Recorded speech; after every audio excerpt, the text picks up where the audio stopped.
Hello, Rashi. I'm really happy to talk to you.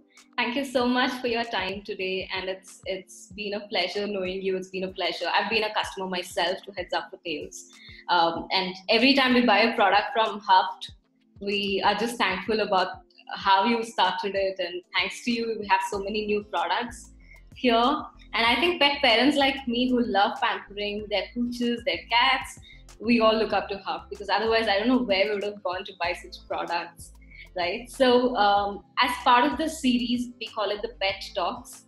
As part of the series, I'm very happy to introduce you and Heads Up for Tails, and of course, Sarah and the entire team.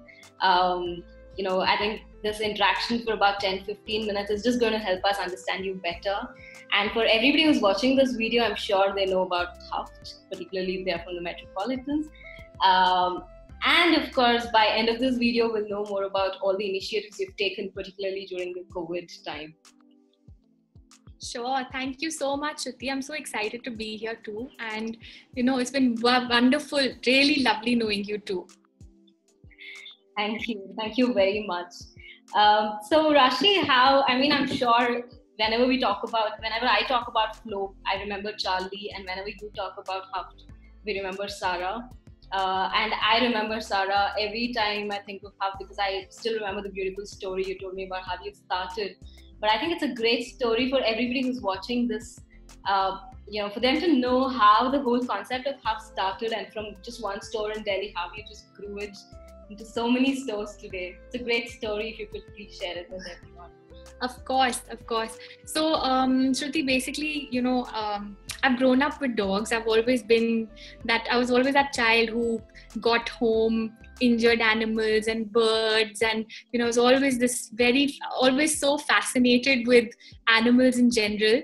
And I grew up in a joint family and we always had dogs. But after I got married, my husband's family had no dogs. And I said, oh my God, I need a dog in my life. And they were like, no way, we can't bring dogs into the house. So anyway, I happened to get Sarah in, and obviously then she was entirely my responsibility. And I think, becoming a pet parent in that sense is what really gave me that idea that there just wasn't enough stuff available, especially when I started 13 years ago, for dogs who are family. And so she inspired me to look. And then when I was very disappointed, I said, okay, you know what, I'm just going to start building. So that's really just the starting of Heads Up for Tails. It was all Sarah. Great. And,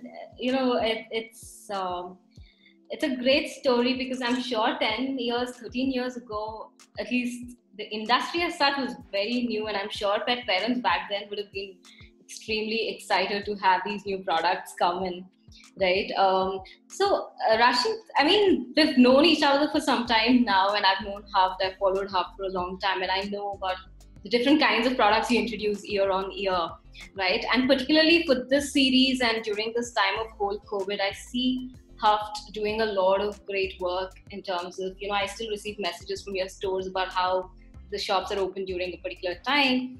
You've built a great team which is totally in sync with each other. Regularly keep in touch with customers. We love walking into all the Heads Up for Tails stores because we love the staff there. So I know it comes a lot from you as an individual and you bring it all together. So how do you think, what went right with your personality that you show in the business? And what is it that we all can learn from you? Oh gosh, listen, thank you so much.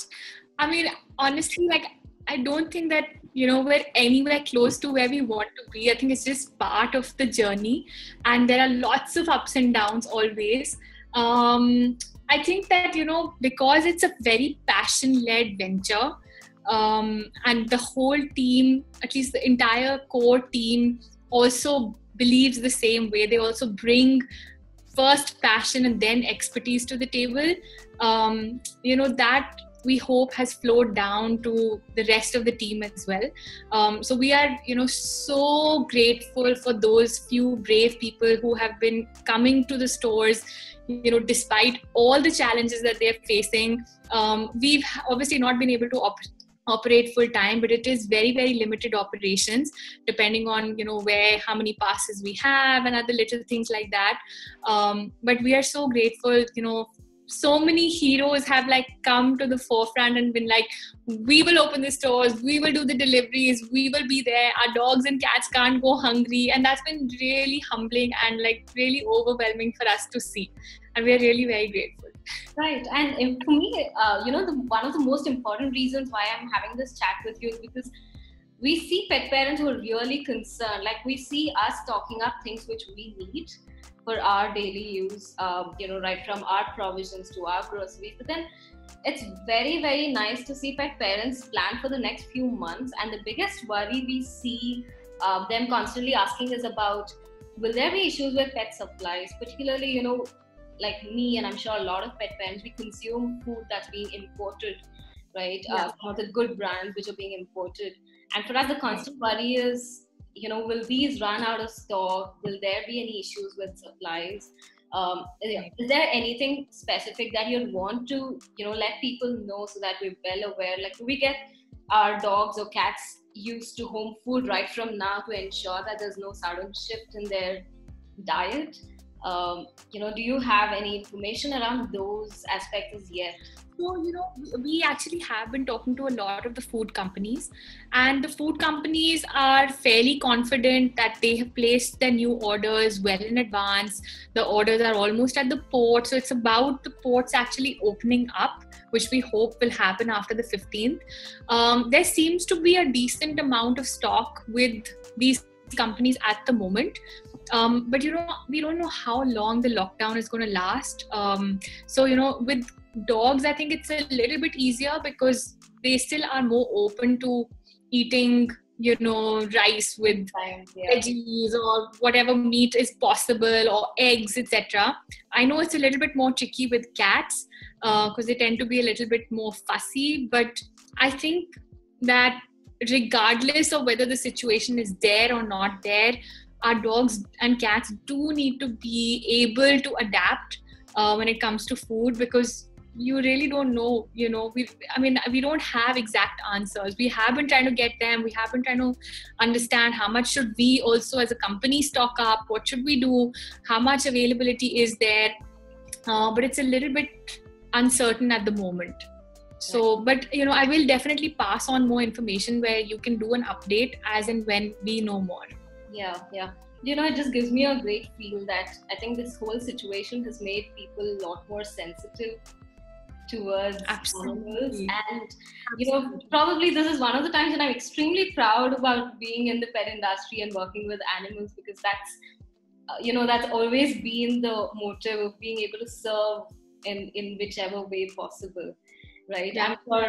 I'm sure with the number of global connections, do you see this happening in the other countries as well, that we suddenly feel that all of us are so concerned about animals, like even the ones who don't have pets essentially, or who don't have an experience with pets, you still see them going out. We still see people calling us saying they want to feed the streeties, the native dogs around our residences. So have you seen that happen in your city as well? It's been amazing. I mean, so many people have been reaching out to us, and we've been trying to provide support wherever possible. We work with a few partner NGOs, or just we have a Feed a Dog in Need product actually, where we give it out with a lot of our orders. We've been trying to do a lot, and people are doing so much that it is amazing. Like, nobody has forgotten about our streeties, which has been so heartwarming. And everybody's trying to encourage other people that, hey, listen, take care of that doggy. You still have some supplies. You have to make sure that they don't lose their source of food, because with everything shutting down, no restaurants and no dhabas and no chai walas, I mean, this was their source of food. So but I think that the reaction and the encouragement and the support has been amazing from the entire pet community. Everybody has been talking about it, so I'm very happy to see that. Same here. I think we all feel the same, and it just brings us all much more closer. In fact, to have this chat with people like you makes me feel like probably there's a good time. Otherwise, we're so busy with our This No, it is. And you know what, Shruti, what I'm loving is the number of messages I'm getting from my friends and customers saying, "Oh my God, now I know what it feels like to be a dog all day, shut up in an apartment." Now I realize how much more I need to like take care of my dog, get him more exercise. How bored must he be? We're unable to like deal with it, and but we have like given them this life for so many of them, right? We go to work, they're just alone at home, we come back, we're busy on our phones. So I'm loving the reactions and that realization that, hey, we need to be different. We need to approach this differently. Seeing funny memes around which says, "Now I know why my dog always wants to run out when I open the door." Yeah. Exactly. And I completely relate to it. So I think this is like, we always believe, I always believe that this is something which all dogs secretly wish for. Like, yeah, absolutely. I've been at my parents' place ever since the whole lockdown started, and I think this is like a dream come true for Charlie, that he has me, he has my husband, and my parents, and he just sits the entire day, looks at us like. At one point, he looks at us like, "What is wrong with both of you? Why are you not doing that?" Exactly. He understands what we do. I'm sure he must be worried about, where do I get my treats from? You don't seem to be worried. It's lovely to. I think the highlight of this has been just being able to spend time with our pets, and I think that holds true for so many people. Like, they bring everything alive again, like just that magic, the energy, the joy, that it's just the same. I mean, it's amazing. So I'm very grateful. Right.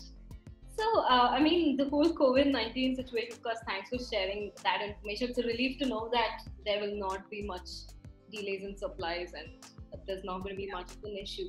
But, what is interesting for me to, probably the last couple of minutes for this chat, I'm sure you have other things to catch up on, but what will be interesting for me to know is, the whole industry is growing, we all know that, and we know that, we are the fastest growing in the world.